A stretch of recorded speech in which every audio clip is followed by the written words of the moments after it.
Friends, మీకు ఈ video నచ్చితే లైక్ చేయండి, సబ్స్క్రైబ్ చేయండి. సంజయ్ మహాదేవయ్య దగ్గరికి వచ్చి నువ్వు ఒక సహాయం చేయాలి నాన్న అని చెప్పేసి అంటూ ఉంటాడు. ఆ మాటలు వినగానే అక్కడున్న మహాదేవయ్య ఏంటో చెప్పరా, నీకోసం ఏం చేయడానికైనా నేను రెడీగా ఉన్నాను అని చెప్పేసి అంటాడు.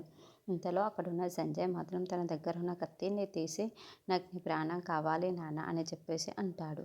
ఆ మాటలు వినగానే అక్కడున్న మహాదేవయ్య అయితే ఒక్కసారిగా షాక్ అయిపోతూ ఉంటాడు. ఏంటి సంజయ్, ఏం మాట్లాడుతున్నావు నువ్వు అని చెప్పేసి అడుగుతూ ఉంటాడు. ఇంతలో అక్కడున్న సంజయ్ మాత్రం అవును, నాకు నీ ప్రాణం కావాలి, ఎందుకంటే నేను ఆ కృషిగాడి పగ తీర్చుకోవాలి అంటే నేను నీ ప్రాణం ఇప్పటికిక్కడే తీయాలి అని చెప్పేసి అంటూ అక్కడున్న మహాదేవయ్య మీద కట్టి చూపిస్తూ ఉంటాడు. ఇంతలో అక్కడున్న మహాదేవయ్య మాత్రం తన దగ్గర నుండి తప్పించుకోవడానికి ట్రై చేస్తూ ఉంటాడు. అది చూడగానే అక్కడున్న సంజయ్ మాత్రం ఏంటి నాన్న ఇలా చేస్తున్నావు, నాకు నీ ప్రాణం కావాలి, నీ స్వార్థం కోసం ఎవరు ఏం చేసినా పర్వాలేదు అని నీ దగ్గరే నేర్చుకున్నాను, నువ్వే నా గురువు అని చెప్పేసి అంటాడు. ఆ మాటలు వినగానే అక్కడున్న మహాదేవయ్య మాత్రం సంజయ్ అలా చెయ్యొద్దు అని చెప్పేసి అంటూ ఉంటాడు.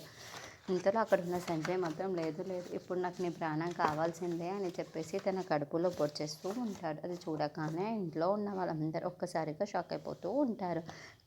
ఏంటి సంజయ్ ఇలా చేశాడు అని చెప్పేసి, ఏంటి ఇలా చేస్తున్నాడు ఏంటి అని చెప్పేసి ఇంట్లో ఉన్న వాళ్ళందరూ ఒక్కసారిగా షాక్ అయిపోతూ మహాదేవయ్య దగ్గరికి పరిగెత్తుకుంటూ అక్కడున్న సత్య అక్కడికి వచ్చి మహాదేవయ్య